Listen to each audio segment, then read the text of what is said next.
When we speak of suffering, we must not think of it as an accident, nor as some tragic mistake of fate. Suffering is the very law of life. Wherever one soul dominates another, wherever one spirit feeds upon another's energy, there the battlefield is revealed. Will you remain a slave, or will you be reborn as strength? The narcissist, in this sense, is not merely a tormentor. He is life's mask, its challenge, its irony. He embodies a hungry void, endlessly demanding to be seen, to be adored, to be fed. But his hunger is also a summons. It forces the empath to ask, can I exist without pouring myself out? Can I become the source of my own life? The empath is an open vessel. They absorb everything: beauty, rage, poison. Their compassion is not yet a strength. It is a wound to which their own life bleeds away. They fear to live for themselves, fear to become the center of their own existence. And precisely here the narcissist appears as the necessary adversary. Their meeting is no accident. It is the inevitable collision of two poles, one who gives without limit and one who takes without shame. This dance is archetypal, a ritual of depletion and feeding. And yet, within this darkness lies the path. For only one who has endured exhaustion can discover the power of self-creation. The pain inflicted by the narcissist is not mere destruction. It is initiation. It is the force awakening that drives the empath to see that their openness, once worshipped as a gift, has become a trap. The narcissist, unknowingly, becomes a teacher, the dark priest who casts the empath into the fire, so that in this fire, something new can be born. Most people imagine that healing is a return. They cling to the fantasy of being whole again, as if one could restore the innocence that existed before the wound. But this is the illusion of slaves. Life knows no return. It hurls us forward. True transformation is not in becoming good again, but in becoming greater than one's former weakness. The narcissist is the training ground of the soul. His hunger, his manipulations, his cruelty, these are not random malice, but the hammer that strikes the unshaped metal. Just as iron must meet the anvil to become a sword, so too must the empath meet the narcissist in order to be forged. At first, the empath feels only victimhood. They believe everything's been stolen. Their joy, their identity, their very I. Yet it is precisely here in this loss that the fundamental question arises. Who am I when no one remains to need me? There is no escape from this question. It is the threshold of a new existence. Imagine this. The empath walks through the chaos of night, holding a lantern whose glow fades. Beside them, the narcissist promises light, warmth, salvation. Entranced, the empath follows deeper.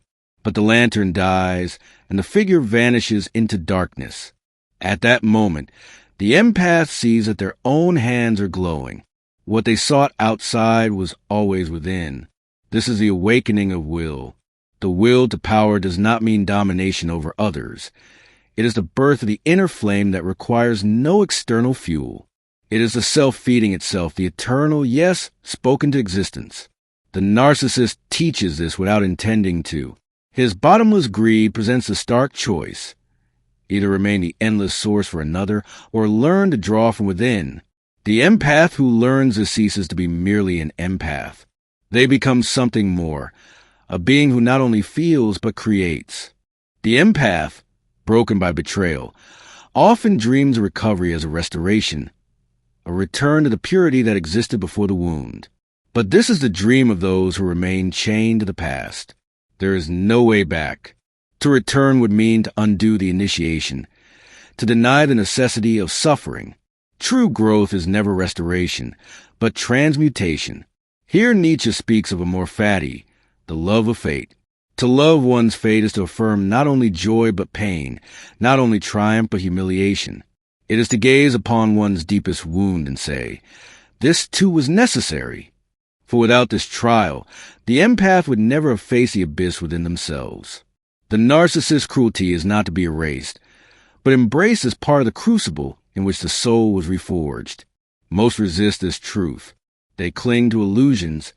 If only I loved more, endured more, forgave more, then the narcissist would finally reveal their hidden heart. This is not love, but enslavement to fantasy. It is a redeemer archetype gone astray, the healer consumed by the wound.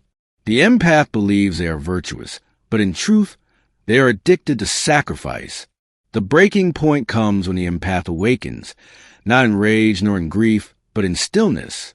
In that stillness, something dissolves, the compulsion to prove worth through suffering.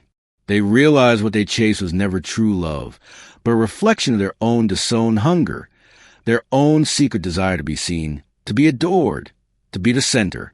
They projected this forbidden longing outward, and thus made it embodied in the narcissist. The narcissist is therefore not only tormentor, but mirror. They hold up to the empath what the empath dared not own, the will to assert, to demand, to shine without endlessly giving.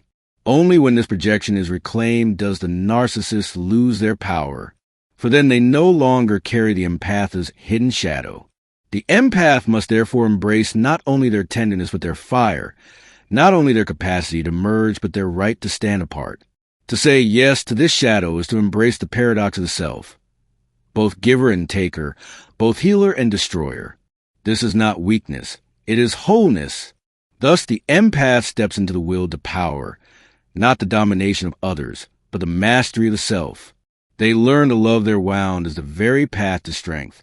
This is a more fatty. The recognition that even betrayal and despair were part of life's design, forces that shape the soul toward a greater form. The empath who has passed through this crucible no longer seeks salvation outside. They cease to beg for light from others and discover that they themselves are the sun.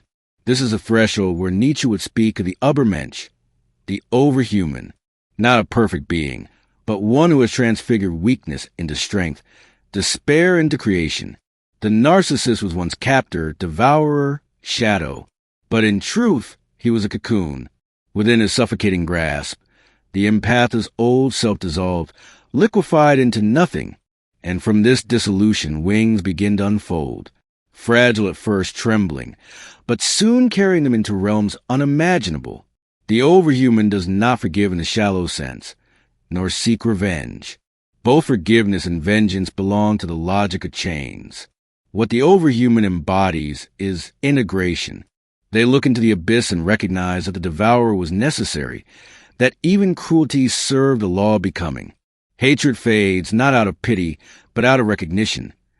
The narcissist was merely a dark instrument of life. This new being no longer defines themselves as empath. That name belonged to the old wound.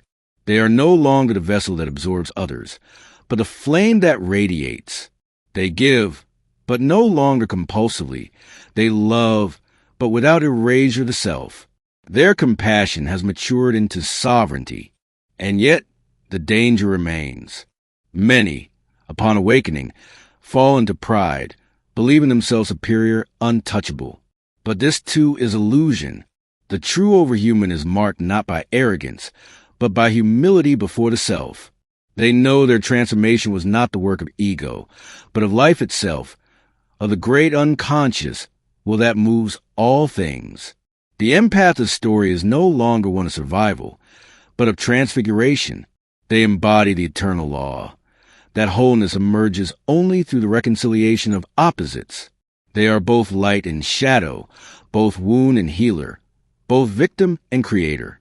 And in this paradox, they are free. Thus the will to power reveals a secret, that suffering is not the end, but the beginning, that the narcissist was never a thief of destiny, but the dark gate through which destiny revealed itself. The empath, no longer chained to illusion, steps forward not as broken, not as saved, but as reborn, an overhuman dancing with the chaos of existence, saying yes to it all. When the mirror of the narcissist shatters, the empath is left standing in silence. This silence is not peace at first. It is emptiness, a vast hall where the echoes of old voices have died away. For so long, the empath knew themselves only through reflection, by feeling another's grief, by absorbing another's need. Now the mirror is gone and a question arises. Who am I without the storm? This question is a threshold of individuation. For the first time, the empath must face the desert. The desert is merciless. Here every illusion of oasis is revealed as a lie. Every promise of external salvation dissolves into sand. Thirst gnaws at the soul until it realizes that the only spring lies within. Anger often arises here, not just at the narcissist, but at oneself for the blindness, the self-betrayal, the endless giving. Many empaths were taught that anger is forbidden, that to be good is to be endlessly forgiving. But repressed anger festers into resentment. When it finally erupts, it is sacred. It is a fire that burns illusions and establishes boundaries. Yet the empath must go deeper still. They must see that their identity as giver, as healer, even as victim, carried its own hidden power. To always be the martyr is also to wield control, to demand significance. This truth is painful, but liberating, for it destroys the prison of innocence. One is not purely good, nor purely evil. One is both and more. At this stage, the archetype of the phoenix emerges. The empath's old identity, boundless and bleeding, is consumed in flames. There is grief here, for what dies is not only illusion, but the self that never truly existed. Yet from the ashes, something winged arises. This rebirth is paradoxical. It does not lead away from the world, but deeper into it. The new being no longer drowns in other suffering, yet neither do they harden into indifference. They love without losing themselves. They give without self-destruction. Their compassion breathes through the sacred boundary of the self. The phoenix does not forget the fire. It carries a memory of burning within its wings. But the fire no longer consumes. It illuminates. When the empath emerges as phoenix, they step into a new rhythm of existence. Life is no longer a battlefield of givers and takers, victims and predators. It reveals itself as a great tapestry of archetypes, woven from forces older than any single life. The narcissist is no longer merely abuser, but the image of hunger unintegrated. The empath is no longer merely victim, but the image of receptivity untempered. Their collision was not only tragedy, it was initiation. Here Nietzsche's vision becomes clear. Life is chaos, but chaos pregnant with meaning. The task is not to escape it, nor to seek eternal comfort, but to dance with it, to say yes to both shadow and light, to affirm even the wound as necessary for becoming. Dreams shift at this stage. Where once the empath dreamed of endless pursuit and helplessness, now they dream of bridges, thresholds, mandalas. One dream speaks of a ruined city where flowers bloom through cracks in stone. Another of dark waters where pearls glow at the bottom. These are not fantasies but revelations. Wholeness has taken root. Forgiveness may arise, but not as an obligation, not as denial. It is not for the narcissist. It is for the self. To forgive here is to release the chain of hatred, to let the shadow return to its depths. The empath no longer defines themselves by what was done to them, but by what they have become. This becoming is not perfection. It does not mean one never suffers again, never longs, never falters. It means suffering is no longer a master, longing no longer prison, faltering no longer a final fall. One sees a pattern, recognizes the archetype, and does not mistake compulsion for destiny. The final stage is paradox. Strength joined with softness. Discernment joined with compassion. A being both human and more than human.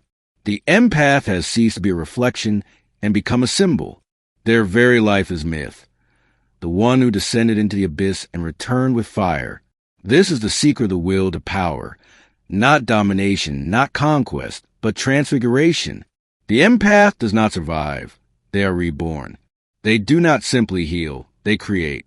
And in their creation, they remind the world. Even the darkest initiation can lead to light. Thus the circle closes. The narcissist took much, yet in taking, they gave everything. For they forced the birth of a new being who can say to life, in all its cruelty and beauty, "Yes, I will it so. I love it so. Amor fati,